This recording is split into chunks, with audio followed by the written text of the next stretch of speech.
Hi guys and welcome back to my channel. Today we're going to be doing a review of the Tier 8 Chinese premium tank, the Type 59.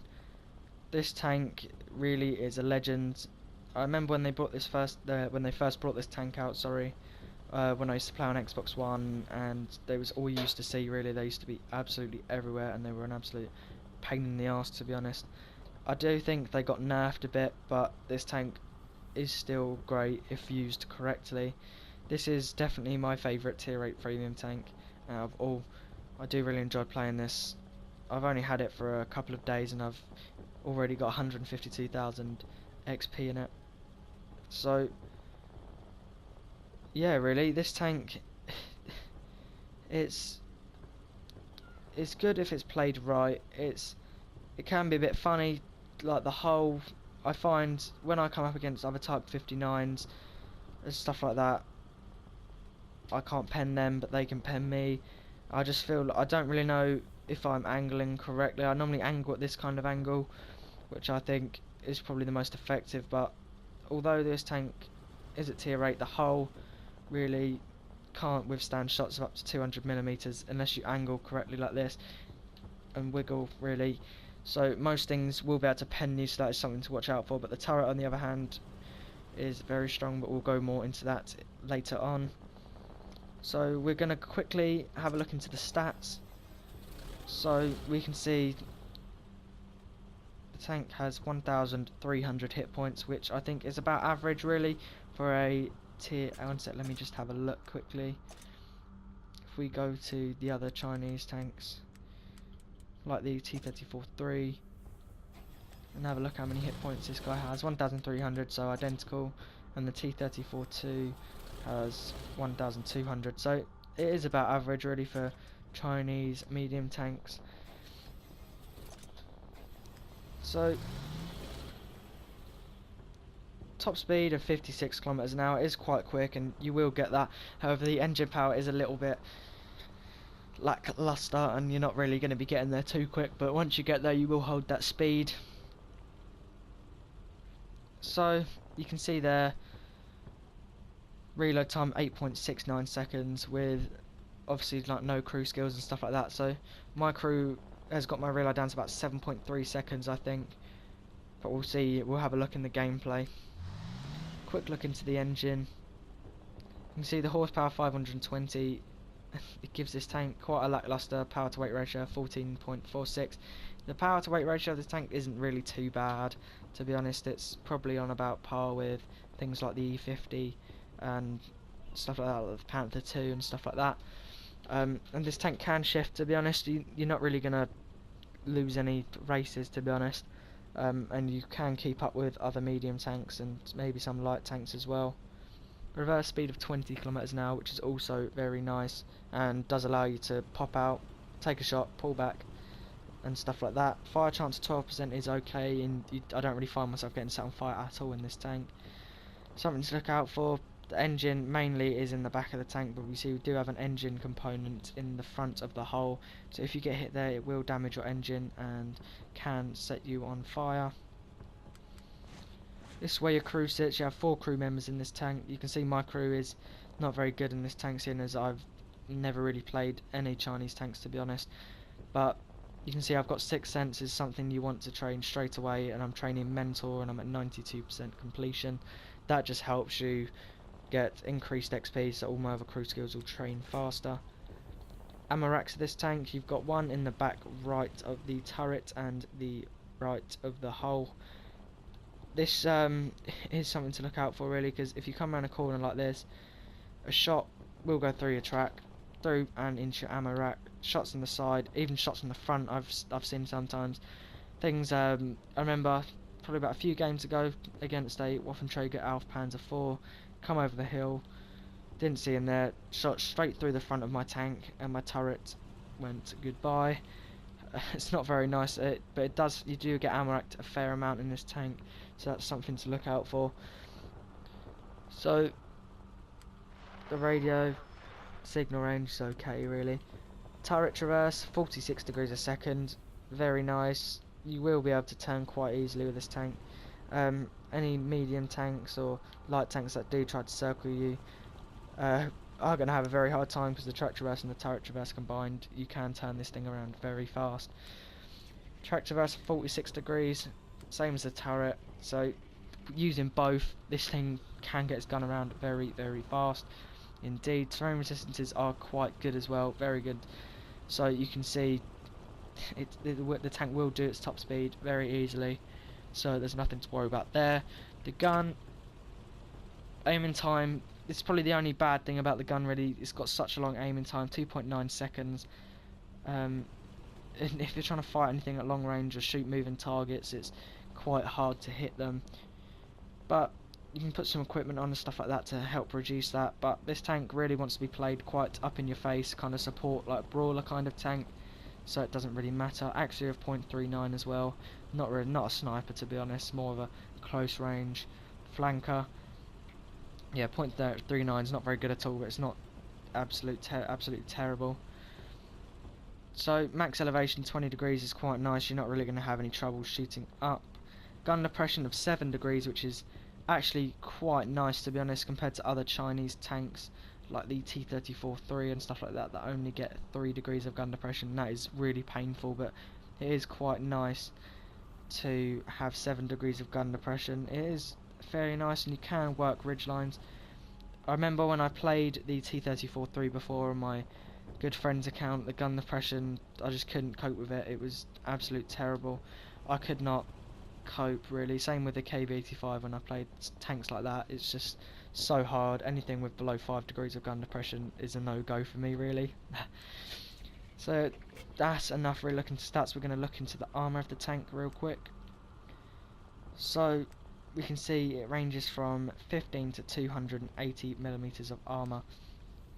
So we have 1 to 20 millimeters on the engine deck of the tank and the tracks. So the engine deck is quite weak, and if you are face hugging something maybe, or something's getting around you, things will just overmatch the top of that really. High explosive shells, artillery that hits you will decimate you if it hits you there as well. 21 to 30 millimeters on the fronts of the top of the deck, of the front of the tank, sorry, and the top of the turret roof. You won't really get overmatched to be honest, and it is so small it's going to be so hard to hit. 31 to 50 millimeters on the back of the tank, the top of the cupola, the top front part of the tank, and also the gun. We have 51 millimeters to 70 on the rear of the turret. This turret is quite funny, and you will find yourself, you come over a ridge and something hits you like that and they can see a turret, or even from the back and they hit you like this, shots will ricochet quite often but do not count on it. So we have 71 millimeters to 90 on the backs of the cupola and the sides of the tank. You can see the tracks do take up quite a fair amount, so if you angle the tank like this, if you come in a corner and you angle like that, side scrape, it can be quite effective at side scraping to be honest. The tracks are quite wide and they will eat shots, so but obviously be careful if you do come around a corner, like we stated earlier, the ammo rack, so just be careful of that. So we had 91 to 120 millimeters on the front hull of the tank. The upper plate is quite bouncy and the lower plate is, I think they're both equally angled, but honestly at tier 8 most things are going to pen that to be honest, like IS-3s and stuff like that and Tiger 2s, they're just going to plough straight through the front of it. But if you are using your gun depression coming over a ridge and your upper plate does become a lot more angled, and that will ricochet a lot more. So 120 to 160 millimeters on the sides of the turret and the front of the cupolas. I feel like the cupolas of this tank are really bouncy. Obviously if you have anything about 200 plus millimeters of penetration, you should be able to pen the cupolas, but they are quite rounded, so just be careful on where you hit them. We have 161 to 190 millimeters on these small front portions of the turret, and 191 to 230 millimeters.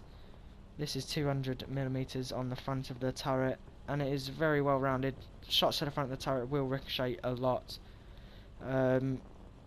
People do get caught out with this tank. They kind of just think, because things like the T-34-2, the turret's not, it's okay, it's not very strong like this tank is, but can be a very hard nut to crack, the front of this turret. So we have the 280mm on these two really small spots of the front of the turret. You do not want to shoot there really. I think it's where the little viewport kind of things are. Yeah, it's where them two kind of viewports are, I think. So obviously do not shoot there because you're not really going to penetrate that at all. So ammunition for this tank, you carry 40 rounds in total, which is okay, and as I've stated in my other reviews, I really do not like firing APCR rounds, but sometimes it has to be done. So we can see 181 penetration on your standard AP rounds, which is not too bad, to be honest. Things like the T44 and things like the T34, T34-3 and stuff like that, the penetration is a bit higher than them guys, and some tier 8 heavies like the IS and stuff like that, but the pen is still a little bit low, and you won't be able to pen tier 8 heavies frontally and stuff like that using standard rounds, so that is something to watch out for. Next we can see that we have 241 penetration on our APCR rounds, which is very nice. Honestly, this tank's more of a flanker anyway. You don't really want to be fighting things frontally if you can help it, but 241 penetration will be able to contest the front armour of pretty much all tier 8 heavies and even some tier 9 heavy tanks. 50 penetration on your high explosive with 330 alpha damage. Honestly, I do not bother with high explosive in most tanks, just because I feel like it's not really needed, especially when you only get an extra 80 damage out of that. I don't feel like it's worth it really, because you're not really going to come up against anything at tier 8 and 9 that you can pen with 50mm of penetration. So we'll just look into what I use on this tank really. I take 30 rounds of AP, which I normally fire. The rounds are quite cheap and they cost the same as the high explosive rounds. This tank does make an absolute shit ton really of silver, so it is insane. I've had games where I've made 185,000 silver in a game, and I do have one of them games to replay, which I will show you guys. So APCR rounds, I carry 10. They cost 4,400 per shot. Not too bad, to be honest. It is a tier 8 premium, and I have seen people who just fire all premium in their tier 8 heavy, in their tier 8 premium, sorry. Obviously because they do earn so much silver, you don't really ever lose money even if you do fire all premium. It is quite hard to lose silver in a tier 8 premium tank. So I also use a manual fire extinguisher, small first aid kit and small repair kit, just your standard loadout really. Equipment for this tank gun rammer just to get your reload down. I think my reload's about I don't know really. I can't really remember. I think my reload's about 7.3 seconds, I think. So yeah, the reload on this tank isn't bad, to be honest. You will out reload most things, to be honest. Most things with 122mm and Tiger 2s and stuff like that. So the DPM of this tank is quite nice. Improved ventures to get my reload down and all my crew skills down a little bit more. And the gun lane drive, I think you don't really need it because it's so close, but the aiming time is quite harsh for this tank, and if you do want to keep it at medium range engagements, you are going to want to have an enhanced gun lane drive. So another thing with this tank, I think all Chinese tanks, they do get really nice camouflages. These are my favourites from all of them really. You guys probably won't care, but this one especially, very funky. So I think that is enough for the garage review of this tank. I will come back when we have some gameplay. Okay guys, so we're in a game. It's a tier 8 standard battle on highway. I'm playing with my good friend Havoc, my clanmate, and this game we do manage to pretty much carry the game. Havoc is in his IS-6 black and I'm in the Type 59. So as soon as we're top tier, we're going to go into the town. and try and put as much pressure on the enemy as we can. So there you go, you can just see a little demonstration of the gun elevation of this tank and the speed of it. Really, you can see we're going really quickly down the down this hill, and we do climb back up the hill quite quick as well.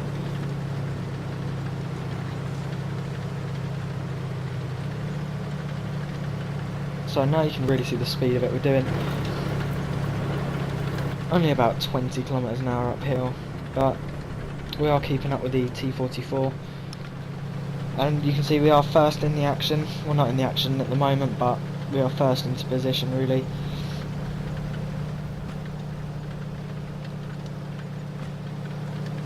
So we've got a chappy.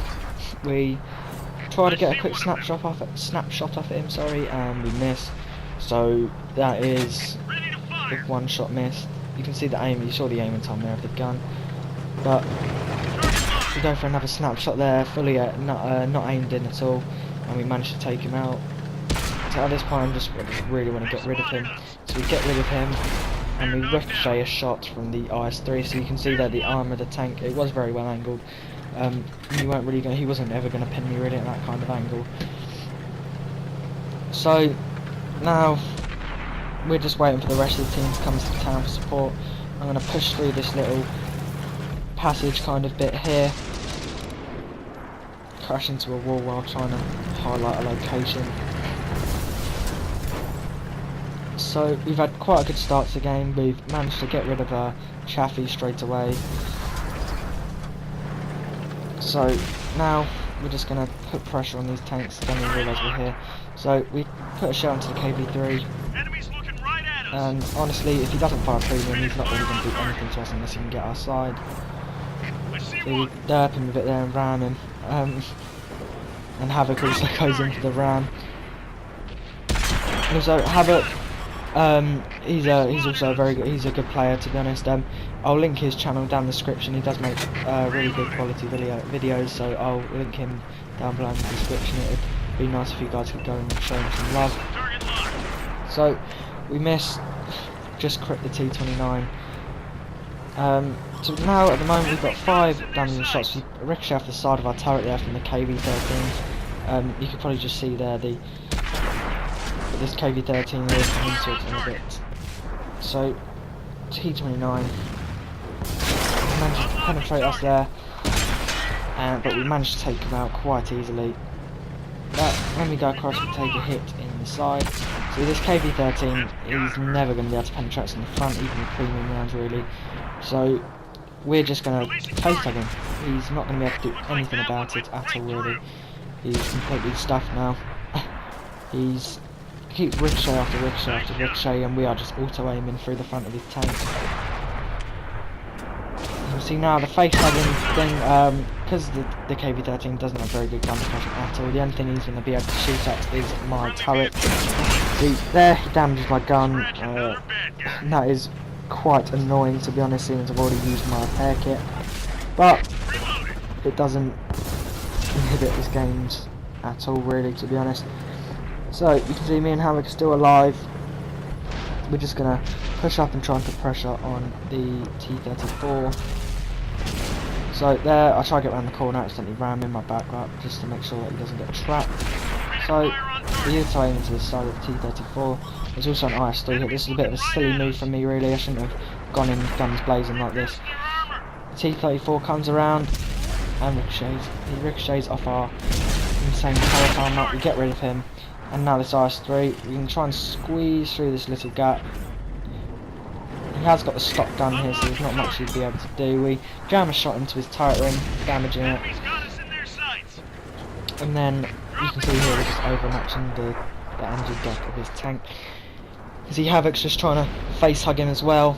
But at this point the IS-3 did load APCR round, did plug a few shells through the upper hull of the IS-6, which is normally quite hard to penetrate with 175 penetration, but premium rounds helped him. So we're just going to push this KV-4 now. You can see we've got 4 kills, 17 penetrations. So we're just behind this KV-4 now, really. There's nothing he can do, to be honest. He's using the stock 107. unless he gets my side. He's not even going to pay attention to me, so it doesn't really matter. I think I accidentally blocked one of our teammates' shots there by accident off the back of my turret. But it's okay. We managed to take him out for our 5th kill of the game, and we get shot in the side by the M6, who damages our engine. So we now got damaged engine and damaged gun. You can see how slow moving we are now with the damaged engine. We are painfully slow, to be honest. Here I think we do have an opportunity to take out the M6, but RNG accuracy doesn't do us right. Actually, I think there was 2 pieces of destructible kind of stuff there, so we can actually penetrate his armour. We wouldn't have even gone through the second there. So here's the 50-100. I'm thinking now, oh god, what am I going to do? I don't know I didn't know here if he was reloading or not. I'm looking for the hammer to see if he can get sidetracked into me, but the 50-100 has reloaded now. So we fire one into his. So now we can see we're using this dead KV3 to hide our hole. We ricochet off. He ricochets off us. We pen. He ricochets again. We pen. So now he shoots our track. We stay here. You see he missed his first shell, but now you can see as we're still polar, and at this point I'm like, oh no, he's gonna get me. Fire again. Managed to take him out for our 6th kill of the game. So that's the end of it. This was the highest damaging game. Me and Havoc managed to get 10 kills in total for our platoon. So in this game I managed to earn 185,000 silver, 5,200 damage, 2,500 blocked and an ace tanker. Okay, thank you guys so much for watching. This was my review of the Type 59. Thanks, don't forget to like, comment and subscribe. Thank you, and I'm out.